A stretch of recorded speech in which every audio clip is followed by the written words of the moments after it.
Welcome to the Security Equation. Today, I am very pleased to have Dan Wachtler as our guest. Dan and I go back 20 years, two decades, and you've been a real leader in the security industry. Currently, CEO and founder of Vigilis, which we're very excited about as a product that the Stratoscope team will start using. But A, welcome to the show. Thank you. B, take me back. How'd you end up in the security industry? Spanish class, University of Arizona. True story. The family that owned a large security guard company called American Protective Services, the patriarch Tom Keating was finishing his degree. He turned the business over to his right-hand man, 30,000 employees, and I met him in Spanish class. And he recruited me to be a sales guy, made me start as a security officer in 1994, Silicon Valley. And that was my launch into the security business. Wow. And that went for how long until you actually bought IPSA? So the family sold APS in 2000 to Pinkerton Securitas. I became very close to the family. They asked me to leave and join them in a spin-out business called IPSA International, which is where you and I started to get to know each other. IPSA was a mini Kroll. Those on this that are watching this will know that are aged long enough. Exactly. We brought on Howard Safer, former police commissioner in New York, a lot of the former leadership of Kroll, Joe Rossetti, John Horn, and the family wanted to build out that business. And then I bought it from them. I bought that business, IPSA, from the family in 2005. You don't come across as a typical security guard. I think very highly of our security guards out there, and yes. So when we met 20 years ago, yeah, you rattled off some of the names that were eventually part of my future, but we met via Steve Maloney and Joe Grano. Correct. That's a great story. Why don't you share your version of that story before I share mine? Well, the one thing I'll say is I thank you for your graciousness and ability to forgive.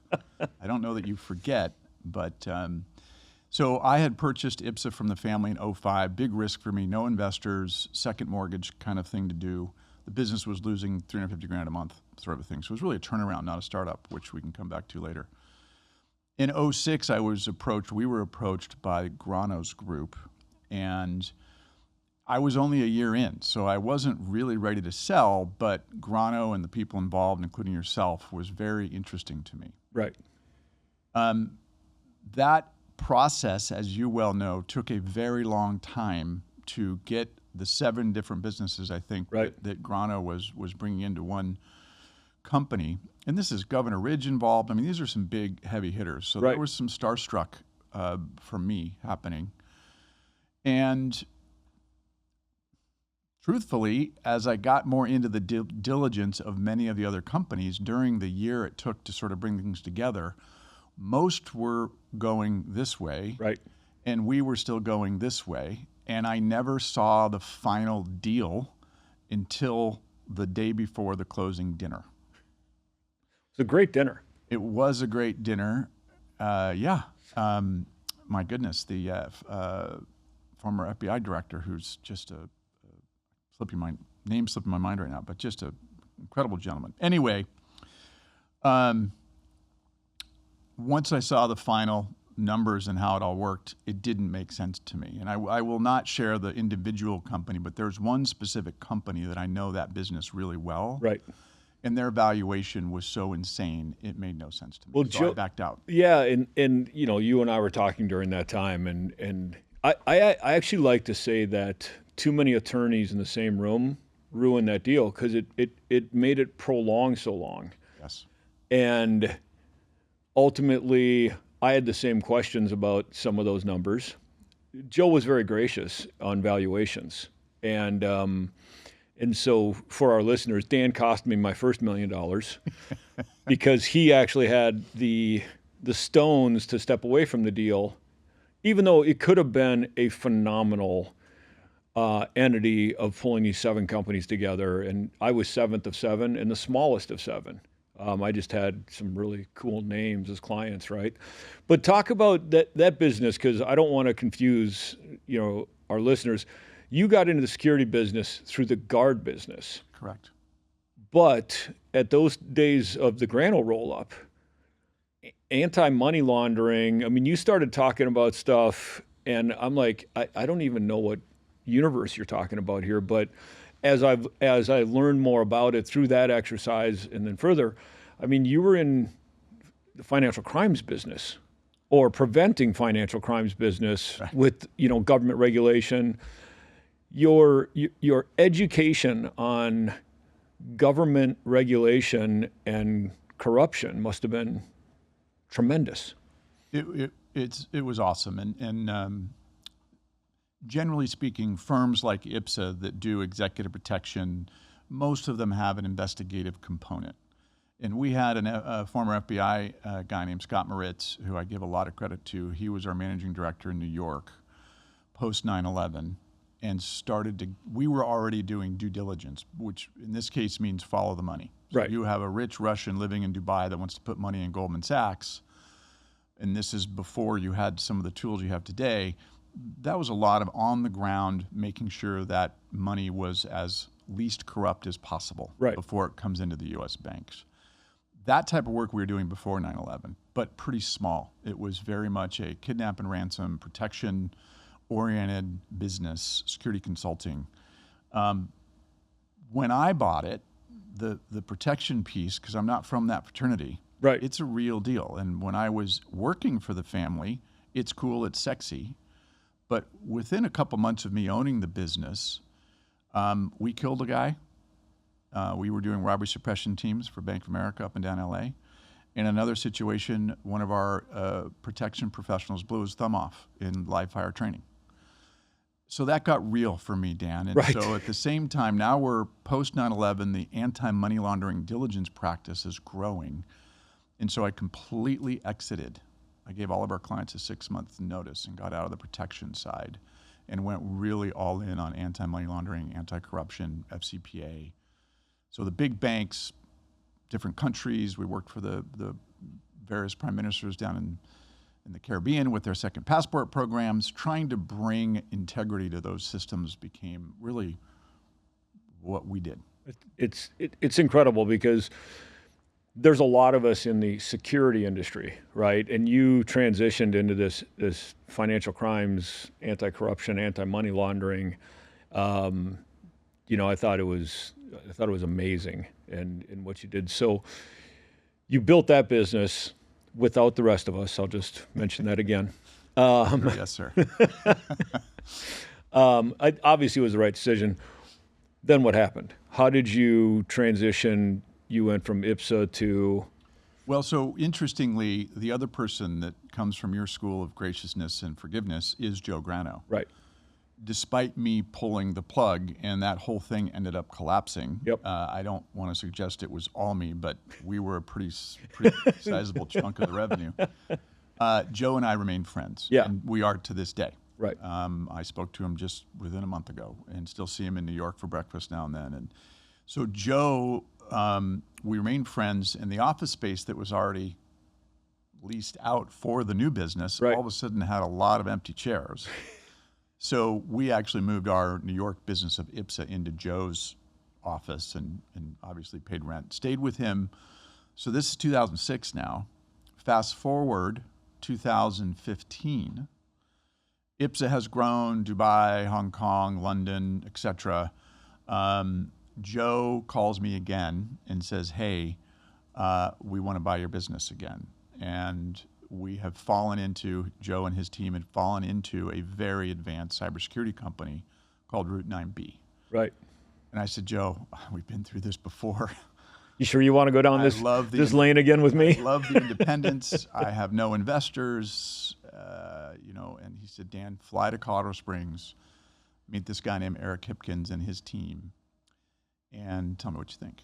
And so I flew to Colorado Springs because I have a lot of respect for Joe. And the mission of what Route 9B was doing was beyond I've always been a sense of purpose guy. Money is important for sure. We understand that, but it's always been sense of purpose. All my businesses have had that. I'm very fortunate. But I was blown away on what Route 9B was trying to do. And Right. so I ended up selling to Joe after all in February of 2015.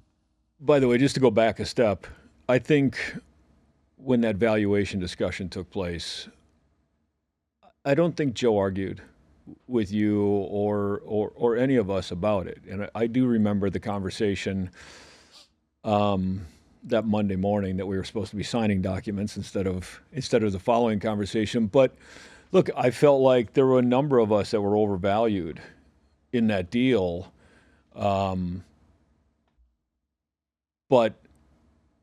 And we had to have some hard discussions that Monday morning to try and save that deal. But there were some business owners at that table that just couldn't get off the fact that, well, Joe said I'm worth what? I'm worth X, so I must be worth X. While a number of us knew that wasn't the case. And myself included. I mean, Joe valued my company at more than it should have been. I think it would have met the valuation in time, but he is a very gracious guy. He's a smart businessman. It would have been a really fun. What were we going to call that company? Well, that's a good question. Wasn't it? Was it the Guidepost name or? No. Did it become Guide? Yeah, and then Guidepost. I think Maloney and Bart and Joe Rossetti used the Guidepost name. You're right. That's true. You're right. I forgot about that. So let's talk about lessons from the early years before we get into Route 9B. When you're looking back and you took some leaps, second mortgage on a home, went from executive protection, personal protection to systems and anti-money laundering. What were your lessons back then? Like if you're talking to a young entrepreneur, like talk about those lessons versus the lessons in the last 20 years. I was really fortunate to have some very talented and seasoned leaders like Grano around me. Yep. So at the time I took over and post the first time I didn't sell to Joe, I had a board of advisors really, and Joe Grano was on there. Former director of Secret Service Lou Merletti was on that. Yep. I had the former HR head of United Airlines, Colleen. I had the former chief compliance officer of GE and head of anti-money laundering of Citibank. I had the former deputy prime minister of Canada, John Manley, on the board. And we were doing $7 million in sales at the time. Wow. So somehow we pulled that together, and I think it was because of sense of purpose. And I'll never forget, I was told by a friend far more mature than me, listen to your advisors. And I did. So even though Right. they were advisors, not fiduciary, I treated them like a board of directors. I formalized everything. And and it's not like we had huge success, but there's no way we would have accomplished what we did without that group. Kim Marsh is your people are everything. Kim Marsh Right. was a big part of our international operation. I mentioned Scott Moritz. There's a lot of others. Jillian and Julie, who helped in the back office and helped sort of keep me sane. It's all about the people. Everyone says that. Yeah. I don't think a lot truly live it. Right. And I was fortunate to have leaders, like the people I just mentioned, that really helped me live by that. How did you get to that level of advisor? Like, how did you get these people? Obviously I know how you got Joe on, but those are some big names that you had for a company that size, right? And how did you attract them to come and give their time as advisors in those days? This is something I don't think. Lesson learned. I'm 55, 3 grandkids, so I'll pontificate a little bit. I don't think people understand. Joe Grano is a person like you and me, Right. and another mentor I had, Tom Keating, who he was the patriarch of American Protective Services. Like, just call somebody, ask for help. Right. And when you have one domino that starts to fall, I was pretty good at, hey, I have Jane Wexton, who was a big name. She was the AML head for Citibank. She's a legend in anti-money laundering right around 9/11, just a legend. And I saw her at a conference, and I just went up to her. Great. And obviously, we would have loved to have Citibank's business, but I was more interested. I need an advisor like this because we're trying to get in the biggest bank in the world, biggest banks in the world. We're up against Ernst & Young and KPMG, and we are nobody. Yeah. Same happened, but the reason I got her, and she took my solicitation, but I had also done the same with a gentleman named Dennis Lormel.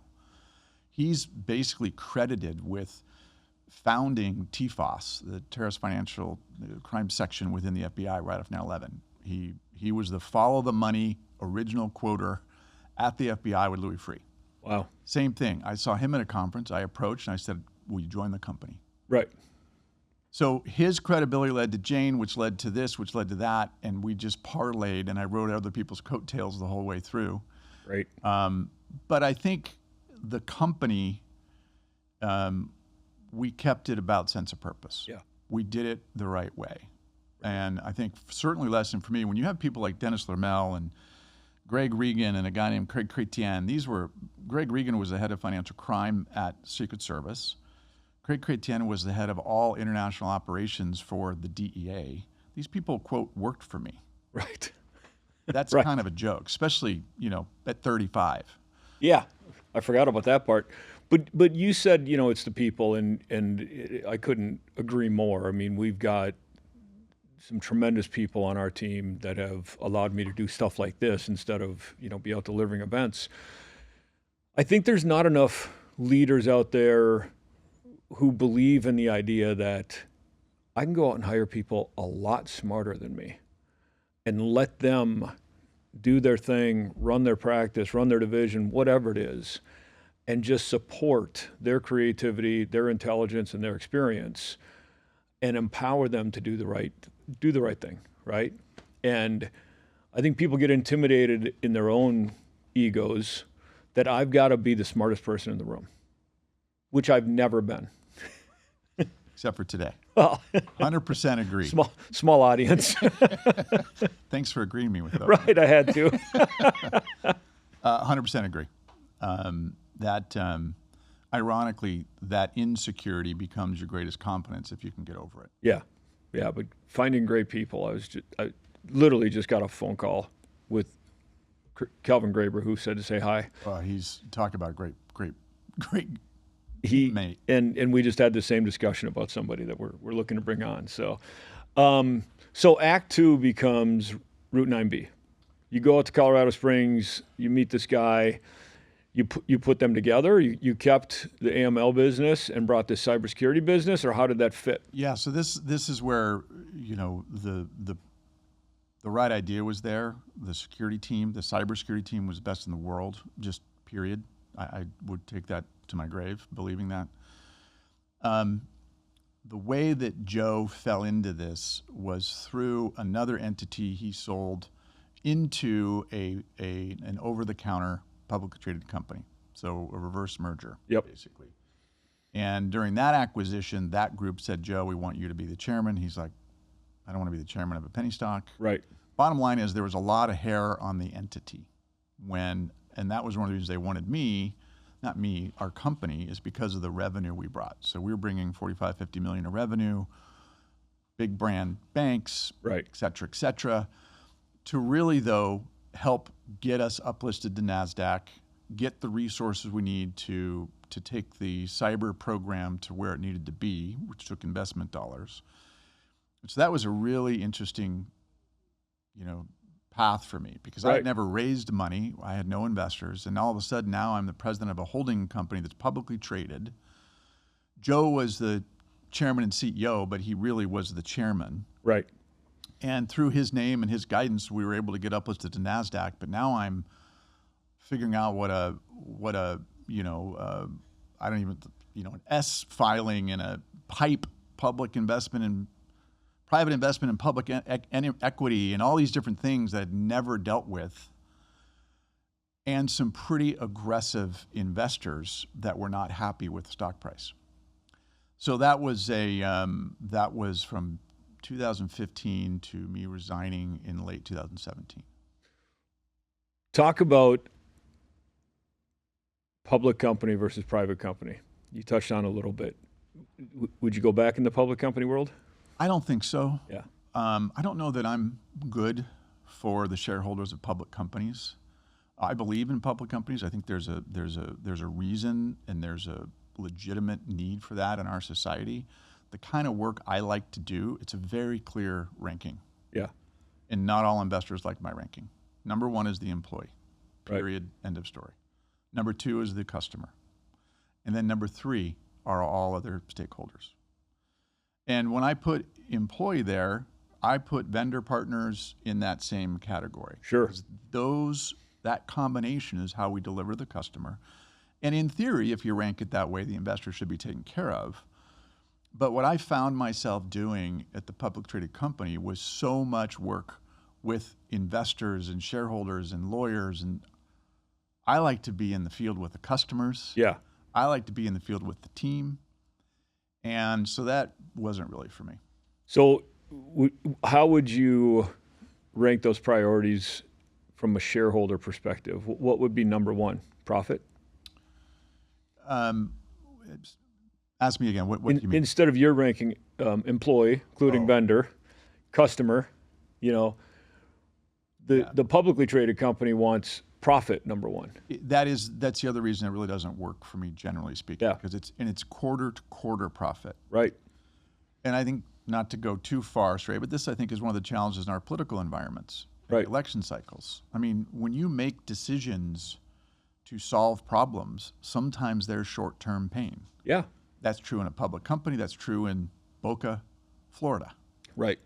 But based on how investors, and generally, not everybody, of course, I don't think Buffett does this, for example, but it's a quarter to quarter, milk the much profit as I can Yeah. now and not worry about tomorrow. And that never really worked well for me. Yeah.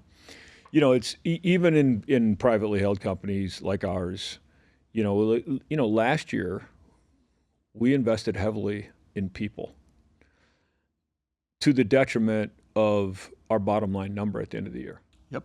Fully knowing that this year we were going to have a growth year and we needed those people. If we didn't get those people last year, we weren't going to be successful just in Q1 of this year. And we've had, tremendous success in Q1. So to be able to be private and make that decision as a CEO, instead of worrying about that quarterly profit number, I can see the dilemma. I've never had to run a public company, and people ask me what I want to do with this one, and I'm like, yeah, public is not on my horizon. Yeah.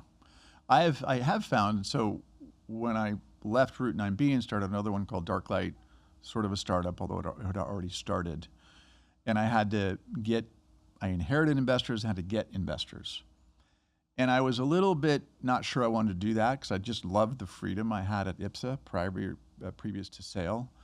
But there is a reality that the VC community, the private equity community, and public markets, there is a discipline that they bring Sure. to the table. And so it's not all bad. Right. I think there's a discipline that I hope I'm bringing to Vigilis now on how we run things, how we operate. Because that financial discipline from that investor base keeps you on your toes. Yeah. And I don't think that's a bad thing to a large degree. Right. So you decide to leave Rupee because of the public, because you couldn't prioritize your priorities? It was a mess, and I really got to understand how some of the ambulance chasing law firms operate. Yeah. A little rumor comes out. Law firm, I forget where, some southern state comes out and says, we're suing, or we're going to sue, or this is what you should do for this company because their stock price has been hammered, and then it just feeds on itself. Right. And so we got to a position where we took the business to auction. And at that time, Wellington Management was a huge company. They were supporting this. They were a huge investor. Some other folks that I will remain nameless. We wanted to take it to auction, take it back private, but there's a very specific legal process you have to go through to do that. Right. And what became very clear to me is our attorney from DLA Piper pulled me aside and he said, Dan, your job is to sell this company for as much as you can to save the shareholder. That is your only job. Right. And no matter what you get, you need to get your arms around the fact you can't go with the team because Wow. it would be a conflict of interest. Wow. So wake up call. Right. Right thing. No question, right thing. So that's what we went and did. And then I moved on and sort of figured out what was next for 6 months. And But at that time, and by the way, great decision. There were a couple poor decisions before that, but we won't go back to those. At that time, though, you were Route 9B. You were ahead of cyber, worldwide. I mean, you're looking at anti-money laundering and cyber and pulling these things together. When you dipped your toe into cyber, like what was the first thing you learned in that experience? look,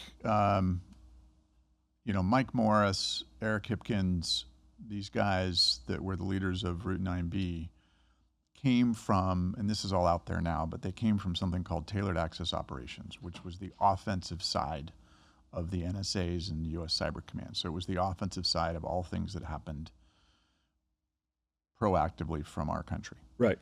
These were the best of the best.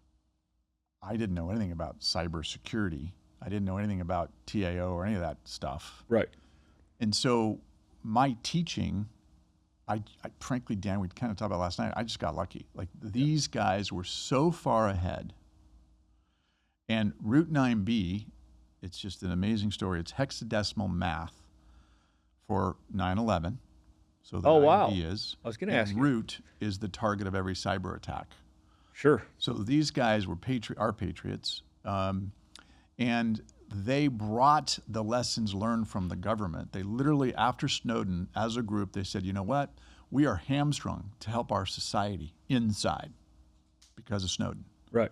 Let's bring this outside and help our commercial enterprises. And that was their vision. Still is. These guys they're just built differently, Dan. Yeah. So my training, and the term hunt is an example, was never used in the private sector in 2015. It barely started to take off in 2019. Right.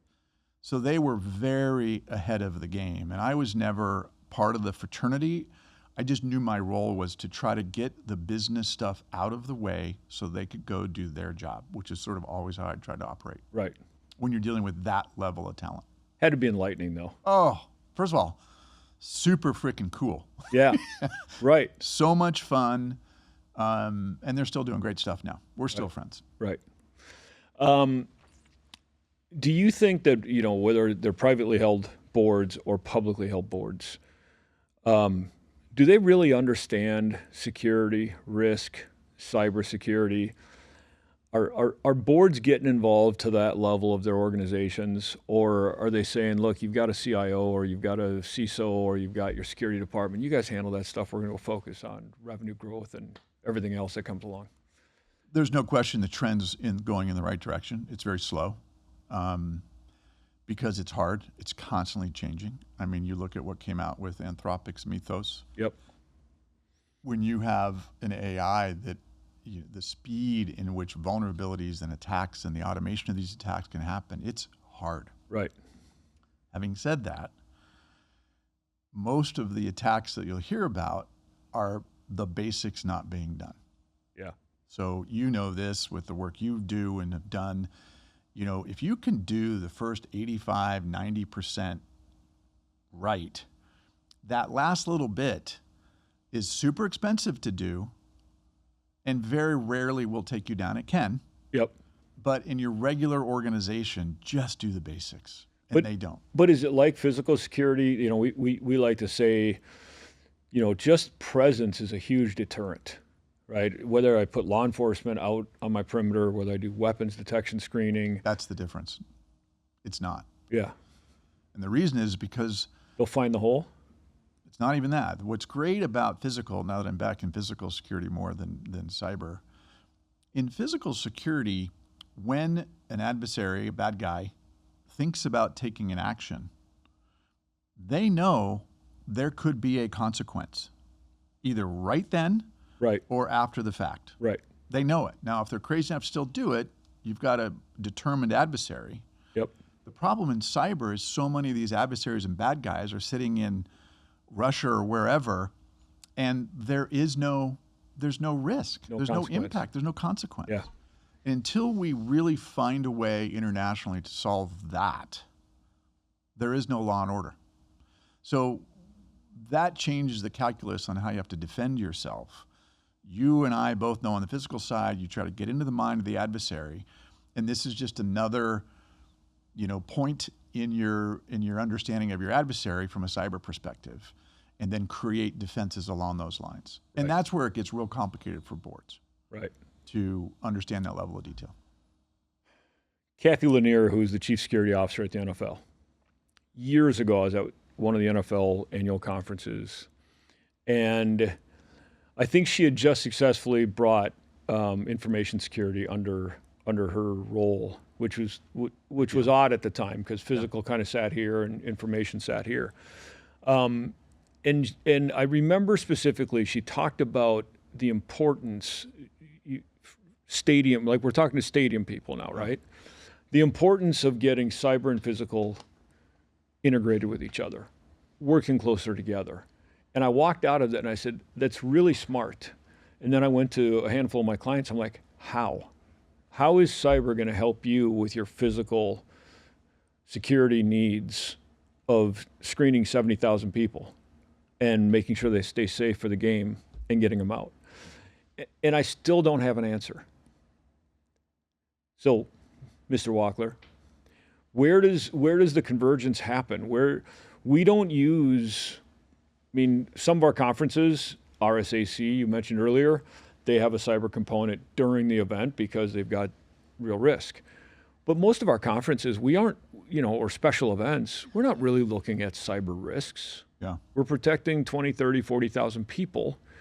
Now, could there be some risk on credit cards of transactions and stuff? Sure, but that happens in our everyday life. That's not specific to the event.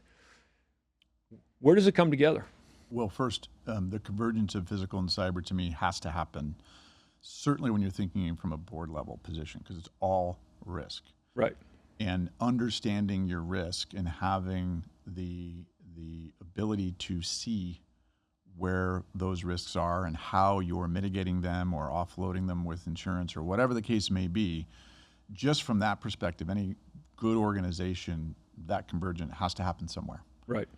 In your specific example, I think a great example could be if you have an adversary that's on the cyber side poking around the Wi-Fi to understand how they could turn off a camera. Right. That's an electronic component, cyber-related component to potentially impact a physical consequence. Sure. And so we look at that as these are all sensors. These are all different sensors. The human's a sensor, and even what Vigilis is doing now, the human, the security guard, is just a sensor in your security posture story. Right. So without, the more silos you have, the more at risk you are, in my humble opinion. Yeah. So that's where it's great to see it, to bring this convergence come together, but it's not easy. Right. Egos, to say just one example. Well, and skill sets. 100%. Like I know that our the IT partner at an event or at a stadium, I know they're looking at all of those things, right? And Wi-Fi, and we've always exercised scenarios of taking over the big video board. Yep. And putting a message up, right? And so I think they've locked that down pretty well. But it's still, the conversation typically doesn't get to the head of anything cyber and the head of anything physical coming together and go, hey, have you looked at A, B, and C? No. Have you looked at, you don't even know what you're talking about in my world, and vice versa. I would think in your executive protection side of the things, Sure. I know that you've just started a program, and certainly when you look at the advanced work and the threat, advanced planning that goes in, Yep. social media tracking, For sure. There's how many times has that email been phished, and these are all little pieces of information that can create a breadcrumb to an adversary to understand where a gap may be that you've missed. Right. It is very complicated. Yeah. And that's, I think, why we haven't seen as many stories as we, I think, will in the future, but it's a tough one. Well, you bring up a great point on the EP side, because the family office is, I mean, there's stats out there about how many times family offices are getting attacked and what that loss is. And I think it's, the average family office attack is at $4 or $5 million of cost to the family office. Listen, I love that whole conversation. I want to make sure we get to your current Vigilis. Tell us about Vigilis. What are you doing, and how are you going to make the world safer? Thank you. The cyber business I did after Route 9B was called Darklight, and the idea was an all-sensor fusion in cyber. So bring in understanding about adversary, understanding about vulnerabilities, what's going on your firewall, et cetera, and bring all that information into one place. Well, we're taking the lessons learned from that, and we're doing it for physical security. So I invested with my partner Derek in 2010. He built and runs a company called IPSA Security Services, a guard company in Phoenix and Austin. I was the investor. And when I sold the cyber business in May of last year, a friend of mine in AI, really deep AI, Microsoft guy, he was starting a new business. And he wants to bring AI to non-tech businesses, last mile. And I said, come to Phoenix, we'll be your first client. We're going to create a differentiator for the guard company. And I'll tell you the origin story because I think it shares what the problem we're doing as well. So he comes down and he says, hey, sits our executive team, and I'm in there, and he says, Dan, let's start with you. You ran a security guard company division branch in Silicon Valley in the 90s. What do you remember? And I said, I remember a guy named George Booth. He was at Altera. He was a supervisor, but when he was on duty, everything was fine. Right. He knew the post orders. He knew everything about that site at Altera. And a guy named Chris Ward, swing shift guy, if I recall, but I certainly remember Chris Ward. When he was on duty at Hewlett-Packard, everything was fine. He knew the post orders. I could sleep at night. And I said, Alex, you walked into the building today here in Phoenix, Arizona, 2700 North Central, and you met Val. Val has been our security officer here for 10 years, and when she's on duty, it's all good. Right. When any of those people, God forbid, call in sick or retire, the percentage of success, unfortunately, in that business drops dramatically. Post orders are not kept up. They're in a binder. It's just an old school paper, no systems, very few processes, bad training.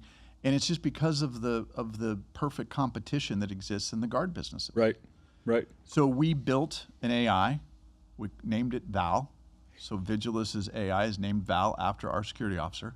She may not know that yet. We're gonna surprise her soon, but she will now. Val, make sure you listen. And so what Val does is we have uploaded all the best practices, the post orders for that specific site, and any security officer that never worked there before can show up, click one button, super simple. Hey Val, I'm new to the site. What do I do? Right. We automate. We automate workflows for maintenance, for incidents, for everything. We're just making everything more efficient. And this is step one. Right. So the problem we're solving today in our go-to-market is for security guard companies to create more consistency in their delivery. And personal mission here, I've made a decent amount of money from security officers who make maybe $20 an hour. Right. And they are never treated well. And they're not set up for success, generally speaking. True. And so there is a part of this where if a security officer has any desire to be successful, all they have to do is ask Val. Right. That's the goal. Right. So that's the personal mission. The big vision, we're taking the lessons learned at Darklight and we're creating an operating system in physical security, all sensor fusion. Most that are doing this are starting from the cameras. Yep. They're doing AI over the cameras and then coming, quote, down to the security guard. We're starting with guard and going up. So instead of cameras to guards, we're going guards to cameras. Yep. Reason is a couple-fold. One, people don't understand this. I mean, chief security officers do. The guard programs in almost any business is by far your largest line item in the budget. True. And all these cool fancy tools and cameras and access control, at some point, your $20 an hour person is touching it, and generally they're the weakest link. Yep. So we're starting with the hardest problem first, and like we bring in police scanner, weather report. So if there's an active shooter 3 blocks away, Val will call Val and say, Val, there's an active shooter. Here's what you do. Right. And here's what you don't do. Right. Right. It delivers training, et cetera, et cetera. So it's a super great thing for my swan song, if I'm put it that way. I didn't think I was going to do another one, but when you converge how I got my butt handed to me at Darklight building a product, because I've been a services guy, and that took a long time to figure that out before we sold it. Combine that with 30 years in physical security and the network and folks like you that somehow have also forgiven me for bad decisions in my past, we can do something pretty meaningful here. So I'm kind of excited about it. So love the vision.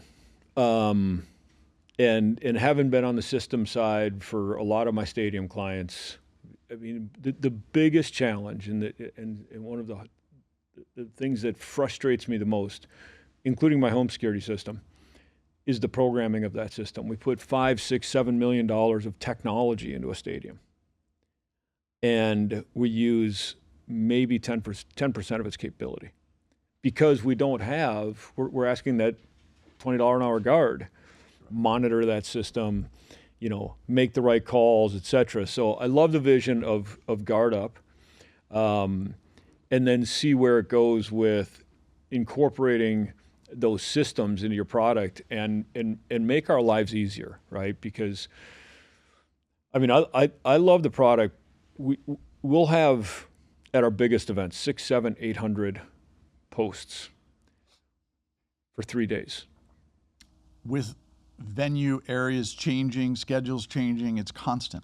Constant. So our goal for our client is to make sure that guard knows his post order, stays sharp, stays on point, has the answers. But we get them not even 24 hours before we go live. And so that challenge is immense. And just at a screening location to make sure they follow the CONOP, right?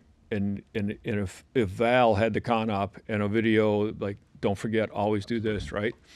So it's a great endeavor. I think it'll be tremendously successful. And I know your team are working with Calvin and co to make sure that you were our first external client. We try thank and you for that as well. Talk about forgiveness again. So you continue to show your graciousness. Well, you keep coming up with smart ideas. I have to swallow my pride here. Love it. All right, little rapid fire for you. Is the industry moving too fast for governance to keep up? When you say industry, AI? Security, AI. AI, yes, but there's no stopping it. Yeah. Security, I don't think so. Does AI scare you? No. I hesitated because it's scary, but it doesn't scare me, if that makes sense. I think the opportunities are amazing. I think we have to embrace it.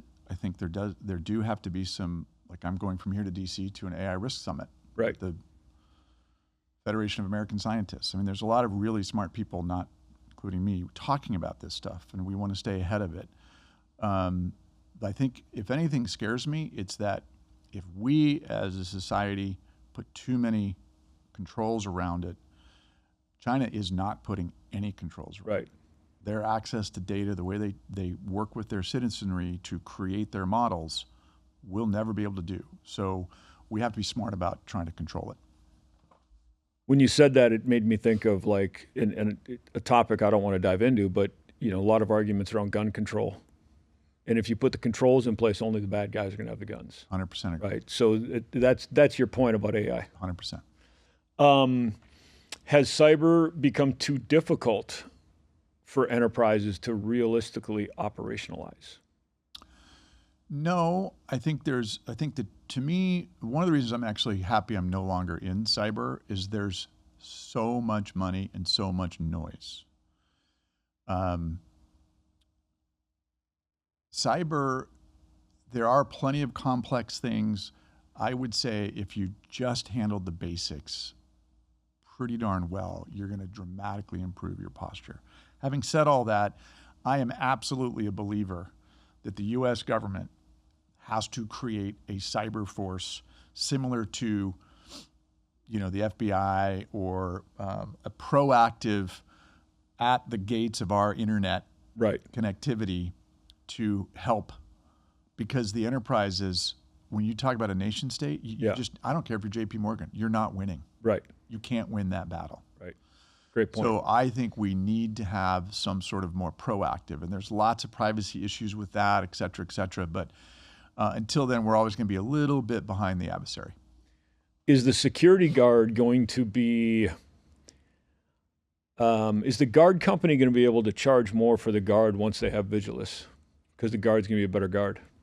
Well, I think, look, our vision is that you're going to have let's talk about the end client. We're focused on our client right now being the security guard company, but we're already educating chief security officers. Right. We're announcing next week a partnership with a group called the Security Executive Council. It's a fantastic research organization, forward thinking on how do you bring these risks to the board, and it's a great organization because the end goal here is that AI operating system, but we want to deliver better security outcomes and improve measurably your security posture if you're JP Morgan or whomever. Right.